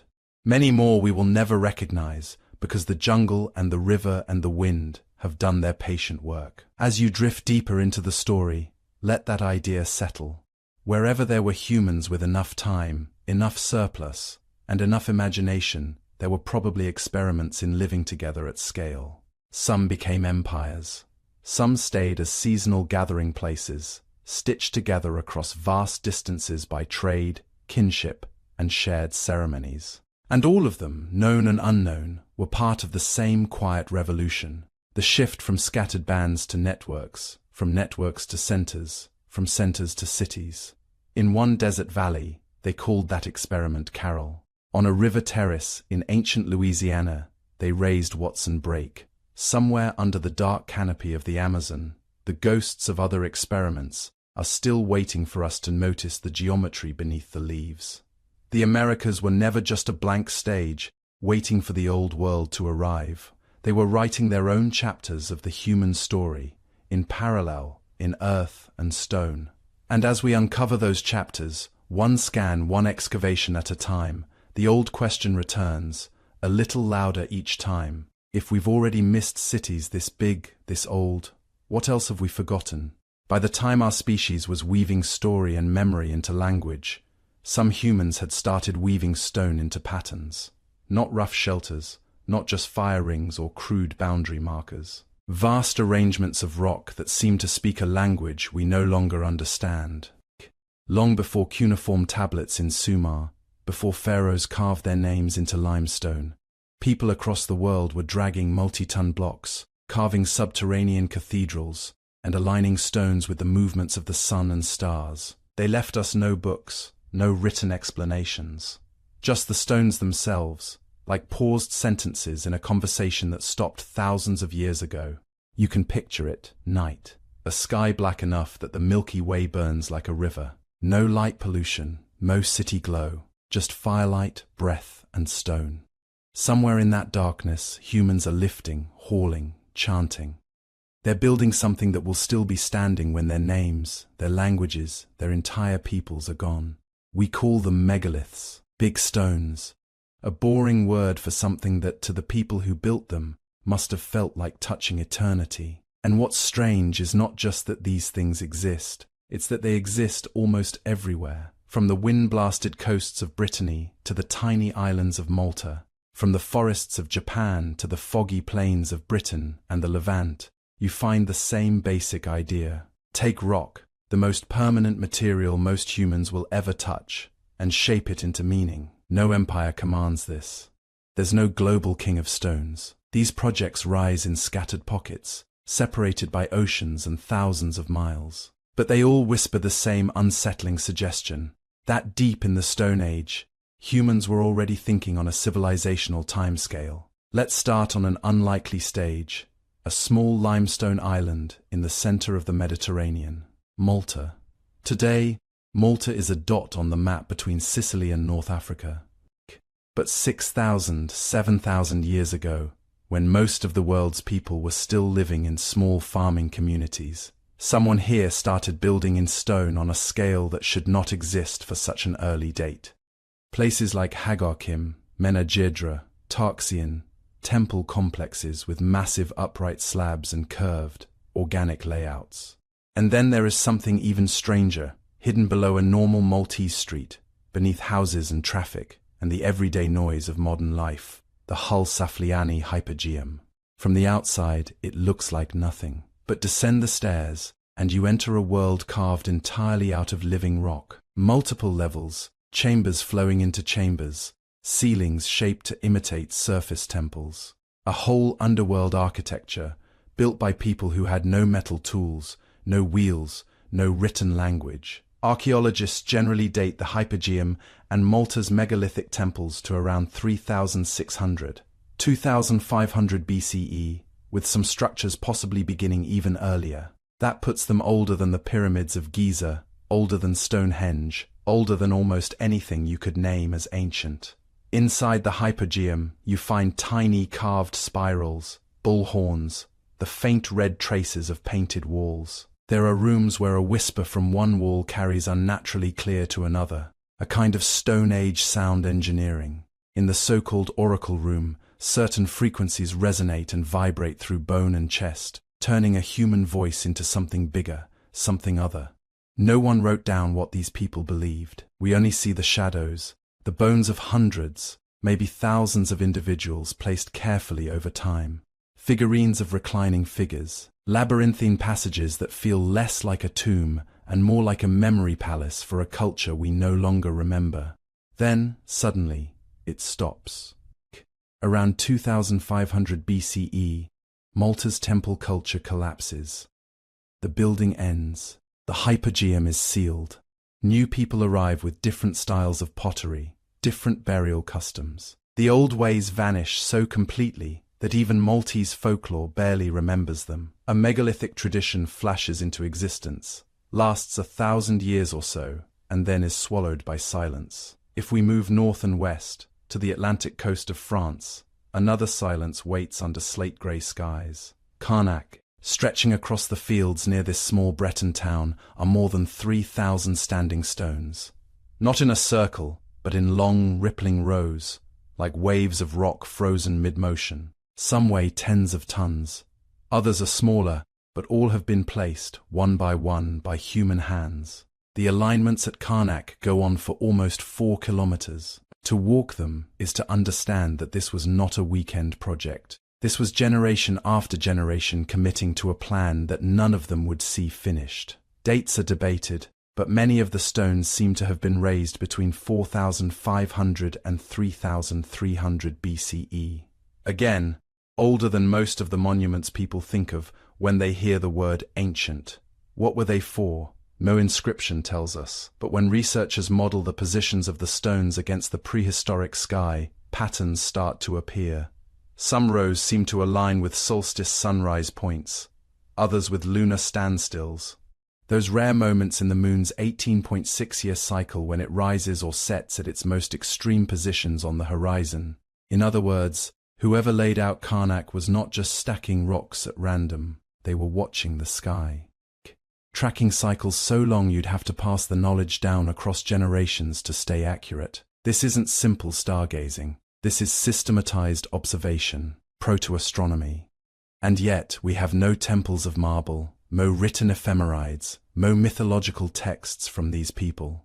Just the stones, and the faint echo of a calendar written in granite and quartz. We see similar things elsewhere. Passages in Irish tombs like Newgrange that light up perfectly when the midwinter sun slices in through a stone corridor. Stone circles in Britain that mirror the rising and setting points of key stars. Again and again, the same idea.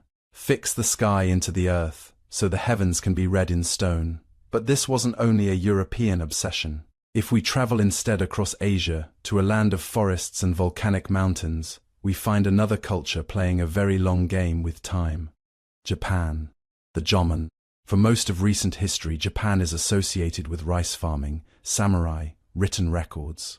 But before all that, for thousands of years, there were the Jomon peoples, hunter-gatherers who refused to fit the simple textbook image of primitive.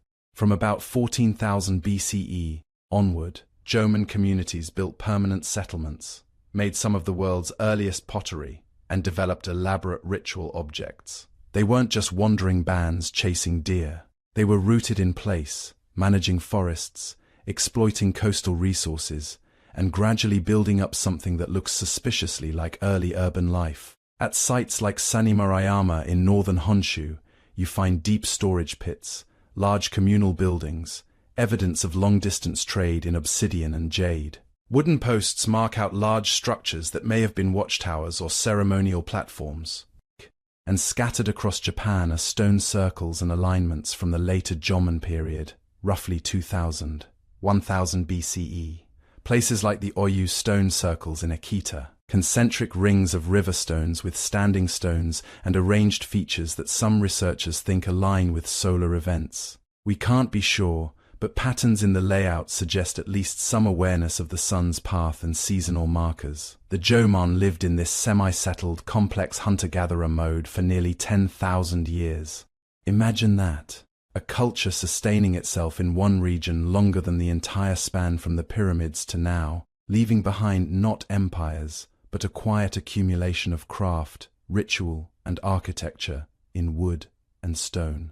They didn't conquer continents. They didn't carve their laws into basalt stelae, but they built in ways that required planning, coordination, and a sense of time that goes far beyond next year's harvest. And all the while, on other coasts, other islands, other river mouths, different peoples were lifting stones, aligning them, burying their dead beneath them.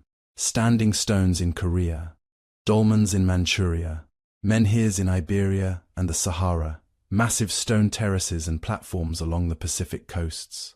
The pattern is almost too big to see. A global tendency toward monumental stone building, rising independently before writing, before kingdoms, before the stories we usually tell. This raises a question that's hard to shake, especially when you're lying in the dark, listening. Were these builders completely isolated? Or did information move farther and faster than we usually imagine for the Stone Age? Some researchers have proposed that early maritime networks may have carried ideas, and sometimes people, along coasts and between islands long before historical seafaring civilizations. The logic is simple. Coasts are rich in resources. Boats are an obvious solution if you live near water. And humans have been making watercraft for tens of thousands of years. We had reached Australia by at least 50,000 years ago. That implies boats, navigation, and the ability to manage open water crossings long before the first city walls rose in Mesopotamia. In the Mediterranean, it's easy to imagine short hops between islands spreading not just pots and seeds, but concepts, ways of marking sacred space, ways of honoring the dead. Larger-scale architectural ideas that might drift from shore to shore like pollen, along the Atlantic facade, from Portugal up through Brittany to the British Isles. Some scholars see common threads in megalithic tomb design, stone carving motifs, and burial customs. These could have spread along a loose maritime highway, generations of coastal sailors hugging the shore, resting in coves, exchanging goods and stories. Even in the Pacific, long before the great Polynesian expansions, there may have been earlier waves of seafaring that stitched together parts of East Asia and islands Southeast Asia, seeding shared traditions of ancestor veneration, sky watching, and, sometimes, stone building. To be clear, there's no solid evidence of a single lost global civilization orchestrating all of this. No Atlantean master plan. The genetics, the archaeology, the timelines all point instead to many independent cultures, each rooted in its own landscape and history. But the idea of lost networks, regional, maritime, coastal, small communities in canoes and simple boats, carrying not just food and raw materials but ideas about the sacred and the permanent, that's harder to rule out. What these stones really show us is not aliens or forgotten super technologies, but something in some ways even more impressive: the raw capacity of human societies we usually underestimate. People with no writing, no metal, no beasts of burden, organizing hundreds of individuals to move multi-ton blocks over many kilometers. People without city bureaucracy or stock markets coordinating long-term building projects that outlast their own lives. People whose knowledge of the sky is embodied not in parchment, but in sightlines carved into hilltops, in corridors that catch a single beam of sunlight on one morning each year.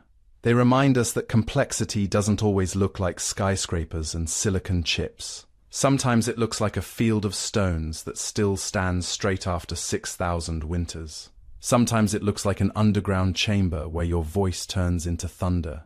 Sometimes it's a ring of river rocks in a Jarman village, where people gathered to watch the sun slide toward the horizon line they'd been tracking for generations. These monuments are not just relics, they're evidence. Proof that long before the first cities we learn about in school, humans were already thinking in centuries, already weaving knowledge into landscapes, already reaching for something that would endure.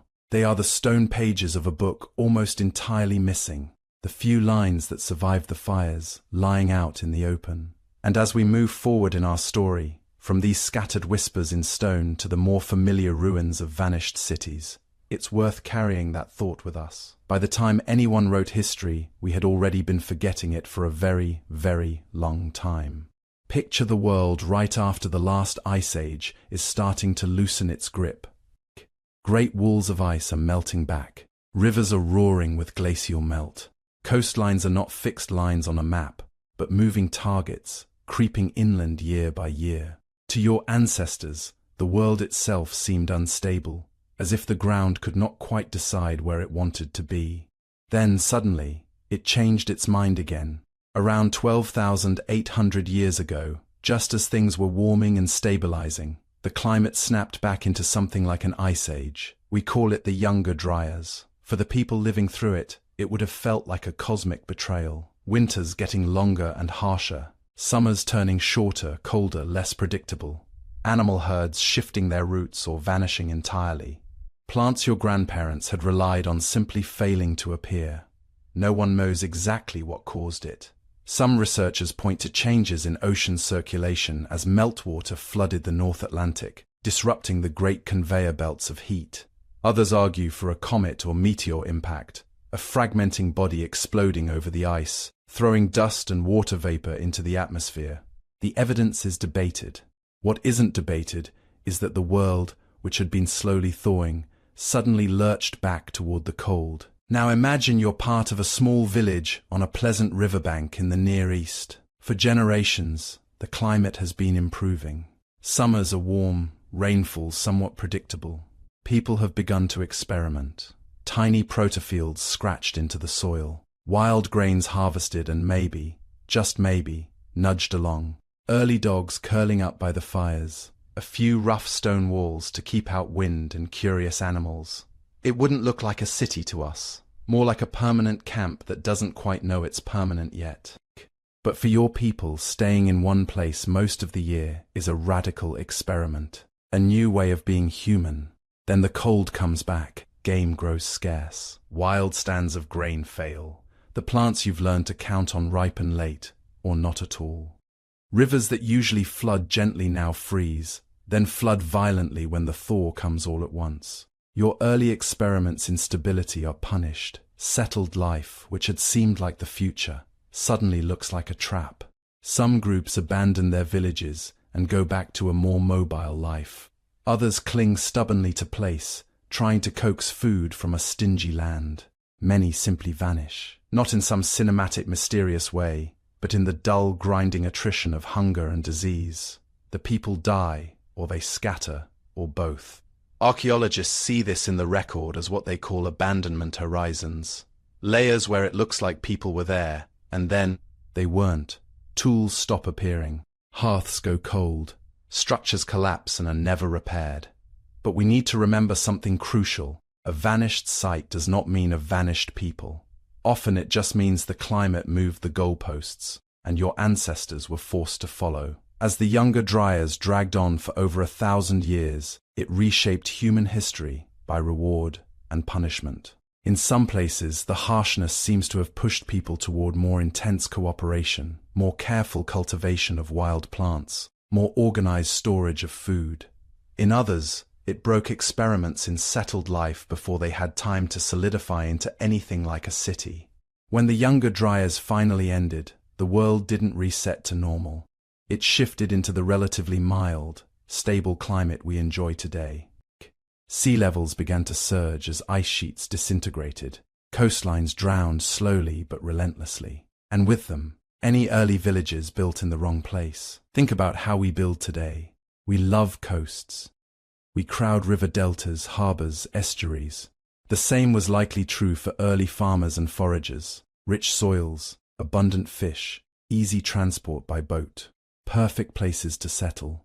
Also perfect places to disappear when the seas rise 120 meters over several thousand years. Doggerland, the lost plain between Britain and mainland Europe, is just one example we happen to know about because we drag fishing nets and seismic equipment across it. Once it was a broad landscape of rivers, swamps, and rolling hills, a place where reindeer and later red deer wandered, where people built camps and maybe more. Now, it's silt and saltwater and shipping lanes. Multiply that by every continental shelf around the world.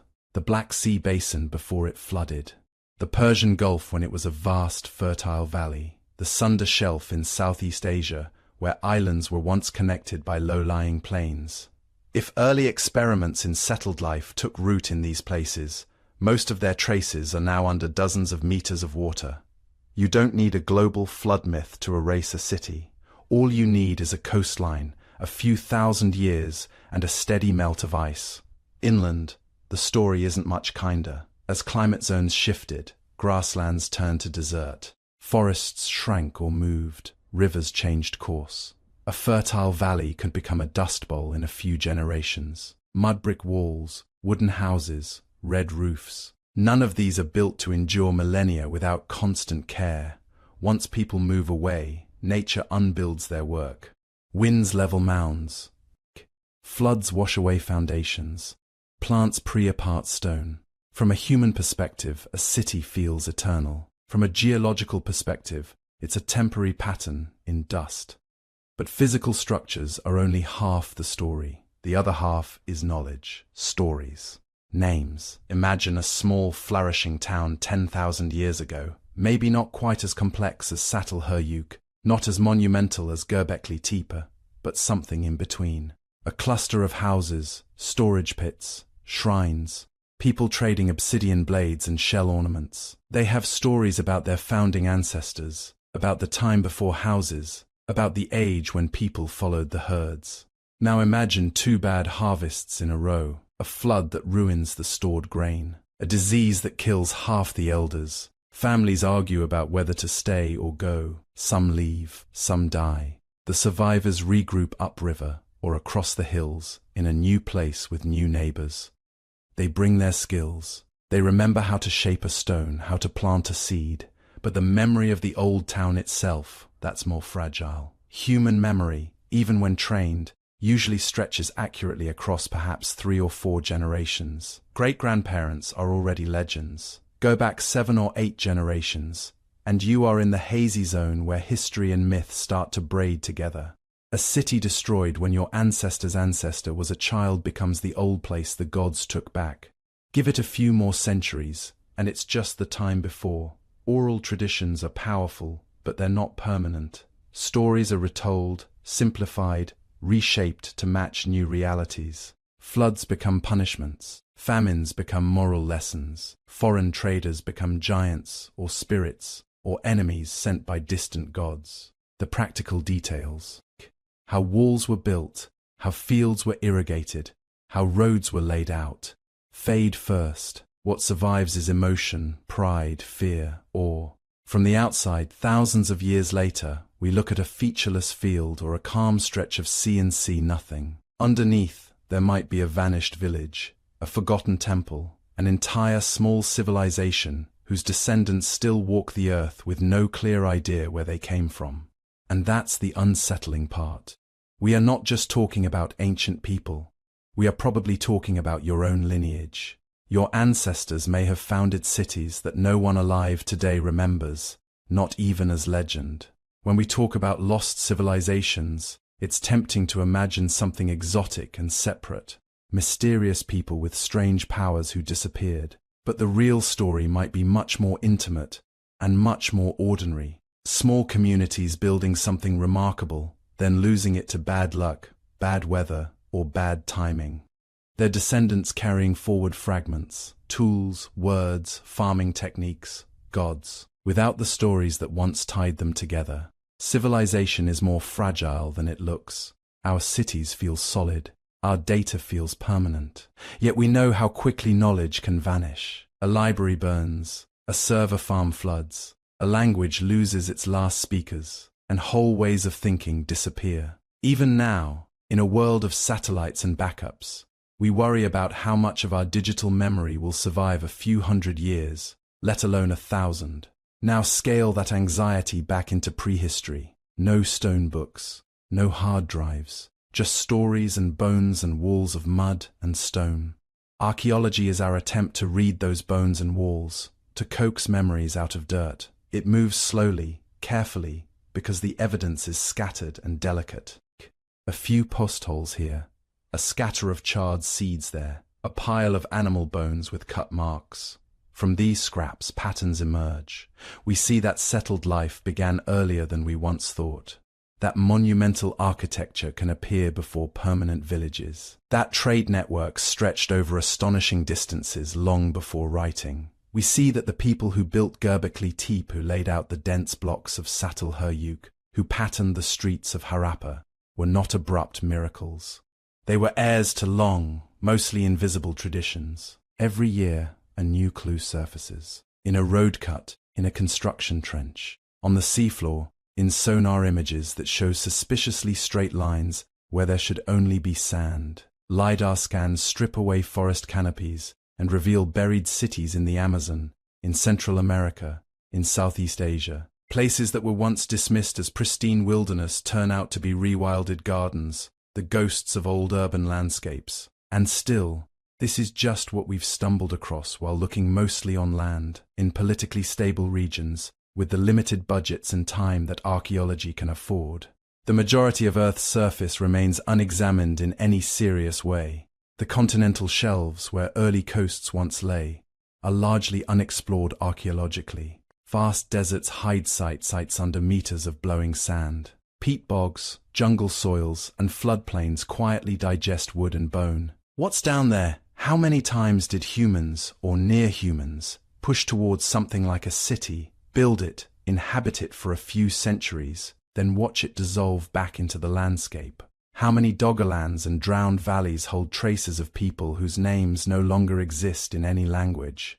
We don't know. We may never know fully. But each new discovery, each buried street grid under jungle canopy, each underwater stone structure that looks suspiciously deliberate, reminds us that the history we see is only the surviving tip of a much larger story, a story constantly edited by climate, catastrophe, and forgetting. Somewhere beneath the waves, beneath layers of silt and coral, there may be the foundations of a village older than any we've yet found, its fires long cold, its people long gone, its memory dissolved into nothing more than a faint, persistent human intuition that we have been here, building and rebuilding, for far longer than our textbooks like to admit. And as you drift deeper into the past and deeper into sleep, you can imagine the quiet of those lost streets. No footsteps, no voices, just stone and silt and water, waiting for the day when a diver's light, or a sonar scan, or a curious archaeologist's trowel will brush away a little of the forgetting, and let those forgotten cities speak again, if only in whispers. So now, lying here in the dark, let's pull all of these places back into view at once. Göbekli Tepe rising out of the Anatolian hills like a forgotten dream of stone. Çatalhöyük, a honeycomb of homes without streets, people walking across each other's rooftops. Doggerland, a drowned landscape where rivers once flowed between what are now separate islands. The gridded wells and silent drains of Harappa and Mohenjo-Daro, the shadowy precursors of Egypt, building monuments before anyone had ever heard the word pharaoh. Carroll and Watson break in the Americas, cities and ceremonial centers emerging with almost no fanfare in our history books. And the stone rings and alignments scattered across the world, from Brittany to the Andes, whispering through time. What do all these places actually tell us? They tell us, first of all, that the story most of us learned about civilization is wrong in a very simple way. You probably know the script. For hundreds of thousands of years, humans are supposed to be wandering around in tiny bands, barely scraping by. Then, suddenly, about 5,000 or 6,000 years ago, in Mesopotamia, something magical happens. Farming appears. Cities appear. Writing appears. Civilization turns on like a light switch. But these ruins, these drowned plains and half-buried temples, say something different. They suggest that the light was flickering on and off for a very long time. Not in one place, not in one culture, but in many, separated by oceans, deserts, and thousands of years. The old model says, first simple, then complex. First small villages, then towns, then cities, then empires. A staircase, neat and tidy, step by step, forever climbing. But Göbekli Tepe is older than agriculture in that region, and yet it's monumental. People who, as far as we can tell, had no cities and maybe no permanent villages, still coordinated labor, planned architecture, carved pillars weighing tons, and filled them with symbols. Çatalhöyük has dense, almost urban population levels, but no palace, no temple towering over the houses, no clear hierarchy. Everyone's roof is everyone else's street. No king, no pyramid, no written law code baked in clay. The Indus cities built some of the most advanced sewer systems in the ancient world, and yet we have no clear royal tombs, no epic inscriptions of conquest and divine kingship. In the Americas, Carroll stands with its pyramids and plazas thousands of years before the Inca. Watson Break predates Egypt's Great Pyramids, but it's not the capital of an empire. It looks like people coming together for ritual and gathering, then melting back into the forests and floodplains. If civilization were a single staircase, all of this would be out of order.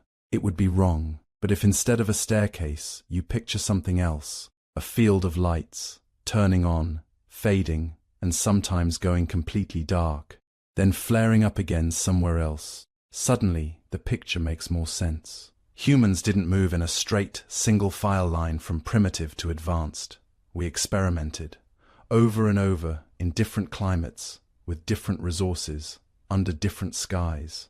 Sometimes the experiment was a stone temple for unknown gods, built by hunter-gatherers. Sometimes it was a city with sewers and standardized bricks, but no obvious kings. Sometimes it was a fragile fishing village on what is now the bottom of the North Sea. Sometimes it was a ring of stones that captured the sunrise on the longest day of the year. And many of these experiments failed or ended quietly, or were simply abandoned. Not because the people were stupid, not because they didn't figure it out, but because rivers moved, rain patterns shifted, trade routes dried up, forests died or returned, seas rose, or because the people themselves decided they wanted something different. Our old story imagines people in the past as simple, and people now as complex. But go back in your mind to one of those lost cities. A woman in Çatalhöyük, waking up in a room painted with ochre and animal figures. The air smells like smoke, clay, wool, and drying grain. She climbs to the roof, walks to a neighbor's house, steps through a skylight into another family's life. She knows 20 cousins by name, 3 different weaving patterns, and the seasonal schedule of at least 10 plants. She can butcher an animal, repair a clay wall, and follow social rules that regulate marriage, trade, religion, and conflict, none of which are written down. Is that simple? Or think of an Indus Valley craftsman measuring bricks so precisely that thousands of them will fit together across an entire city. He understands kiln temperatures, clay types, proportions, and geometry, all inside a culture that somehow coordinated cityscapes without leaving behind loud monuments to individual rulers. The distance between us and them is not intelligence. It's not imagination. It's not the capacity to organize or to dream. The difference is technology stacked upon technology, layer upon layer, and the brutal fact that they had less time. Their experiments were interrupted more often by climate swings, diseases they couldn't understand, and natural disasters that wiped whole regions clean. These forgotten cities bring us something else too: humility. It's easy to stand in a modern metropolis, surrounded by glass and steel and light, and imagine we are the apex, the final stage. All the earlier attempts were just practice rounds. But imagine a future archaeologist, 10,000 years from now, uncovering the ruins of our own cities. Will they see us as the pinnacle, or just another experiment, another pattern in the long rhythm of rise and fall? Doggerland was once dry land, full of hunters and gatherers, maybe even people building seasonal camps that came back year after year. Now it's under the sea. Nothing to mark it but scattered bones and stone tools trawled up in fishing nets. If an entire habitable continent-sized region can vanish from human memory in 10,000 years, how much more might be missing? There could be settlements buried deep under river sediments, under the Amazon's forest floor, under the Saharan sand. There could be coastal villages, perhaps even small cities, submerged on continental shelves that are now far below the waves. We might already be seeing hints in odd places. Under Antarctic ice, radar sometimes reveals old river systems, ancient landscapes that were once ice-free. In deserts, satellite images pick out geometric shadows that might be walls, canals, or fields. On the seafloor, sonar finds drowned shorelines carved when the ocean was lower. Most of it is probably gone forever. Organic materials decay. Mudslides. Glaciers grind. The archaeological record is not a full story. It's more like a handful of charred pages from a book that once had thousands. But even with those fragments, a pattern emerges. Wherever we look deep enough and patiently enough, we find evidence of the same things. People gathering, people building, people creating symbols, rituals, alignments with the sky, people negotiating how to live together and what to do with power, wealth, and belief. Göbekli Tepe's animal-carved pillars, the wall paintings of Çatalhöyük, the carefully laid bricks of Harappa, the stepped mounds of Caral, the stone circles scattered around the world, all echo each other. They say, humans everywhere seem pulled toward meaning-making, toward beauty, toward some sense of the sacred. In some places, that took the form of massive temple complexes. In others, it was painted skulls and buried ancestors under the floors of homes. In others, it was quiet alignments of stone and sun, mapping the year in light and shadow. Civilization is not just writing in kings and empires. It's any sustained attempt to weave individual lives into something larger, through trade, ritual, shared stories, shared spaces. By that measure, the line between before civilization and after civilization blurs almost completely. Instead of a sharp dividing wall, we get a long, sloping hill, covered in experiments. Some were gentle and egalitarian, some were rigid and hierarchical.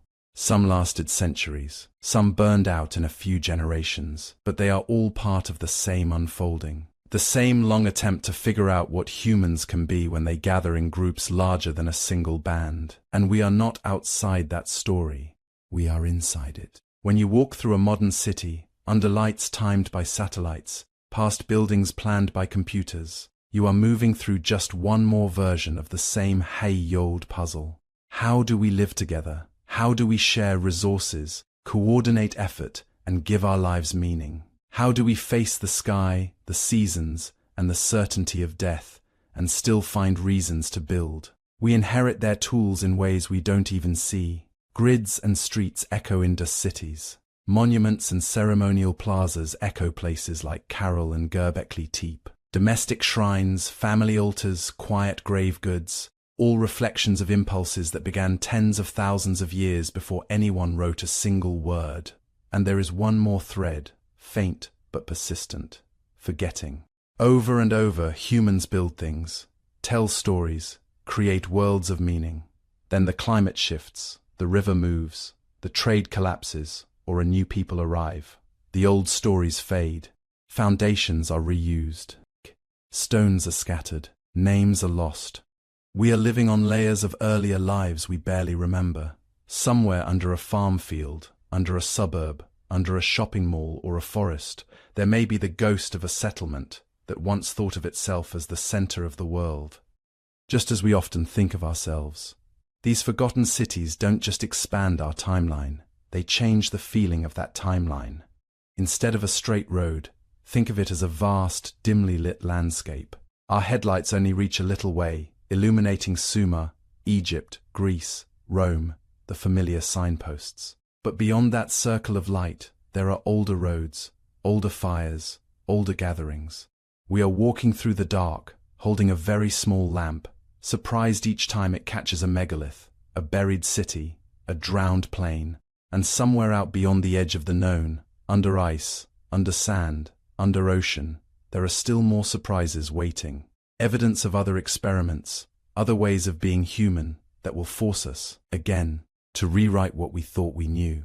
For now, all we can do is lie here in our brief moment and let the scale of it sink in, not as something frightening, but as something strangely comforting.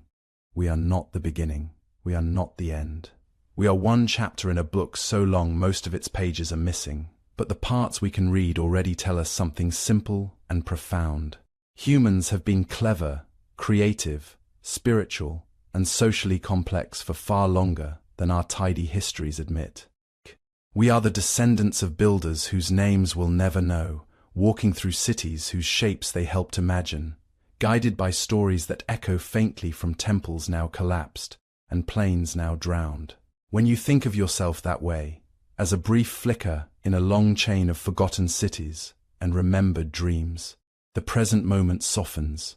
The anxieties of today shrink a little. You can feel yourself as part of something older, wider, and quieter.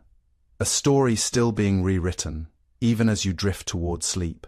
So now, as the lights of these lost cities fade in your mind, let them drift, just a little, further back. Beyond Göbekli Tepe's buried stones, beyond Çatalhöyük's rooftop doors, beyond the drowned coastlines of Doggerland, the gridded streets of the Indus, the first pyramids on the Nile, the quiet plazas of Carol and the earthworks of Watson Break, beyond the stone circles and standing monoliths that still watch the sky. Because if there's one thing all of these places whisper to us, it's this: every beginning we know is someone else's middle. Every first city is built on top of an older camp, an older trail, an older dream. And beneath every foundation stone we can still touch, there are stories pressed into the soil that we haven't learned to read yet. The farmers of Çatalhöyük walked over the ash of earlier fires. The builders of Göbekli Tepe carried memories of hunters before them. The people of Harappa and Mohenjo-daro dug wells in ground that had already watched children play for thousands of years. Even the first scribes of Egypt, carving the names of their kings, were writing on top of a past they half remembered and half imagined. Our entire idea of the beginning of civilization is like coming into a long conversation halfway through. We hear a few clear words near the end. We strain to catch the echoes behind them. But most of what was said before has already faded into the background noise of time. And yet, it's still there, in the stray potsherd in a farmer's field, in a submerged riverbank captured on a sonar scan, in DNA that remembers migrations no myth preserved, in the way our cities still rise, still fall, still flood, still burn, still get abandoned and forgotten, only to be rebuilt again. When you walk through your own streets, lit by sodium lamps and LED signs, you're moving through an unbroken chain of experiments in living together. Tents, hamlets, villages, towns, walled cities, megacities, each one trying to solve the same problems. Where do we find water? How do we share food? How do we keep peace? What do we do with the dead? What stories do we tell the children so they know who they are? Tonight, as you lie in the dark, you're part of that experiment too. If you'd like to keep wandering through these forgotten chapters with me, you can gently tap like, and let me know in the comments where in the world you're listening from. A quiet dot on the modern map, adding your voice to a conversation that started long before Sumar and will continue long after us. If you want to support this kind of slow, careful storytelling, you can also join the channel as a member here on YouTube. That's completely optional, only if it feels right for you. Just knowing you're here, listening, is already more than enough. For now, let the noise of the present soften. Picture the planet in darkness, as if seen from very far away. Continents like sleeping animals, coastlines blurred by mist. Somewhere under a field, a plaza. Under a modern suburb, a forgotten harbour. Under the floor of the sea, streets that once rang with voices now filled with silt and slow-moving fish. Imagine rain falling on a buried doorway, roots weaving through the rooms of a house that has not heard footsteps for 5,000 years. Starlight passing over stone alignments whose builders are long gone, but whose shadows still crawl slowly across the ground with every season. Whole cities are down there, wrapped in darkness and pressure and time, dreaming their long, unhurried dreams. Let them sink, gently, into the depths of your mind. Let the known beginnings loosen, revealing the older stories beneath them like faint constellations behind city lights. You can rest now. The past is still there. The cities are still dreaming beneath the earth, and we'll visit them again another night.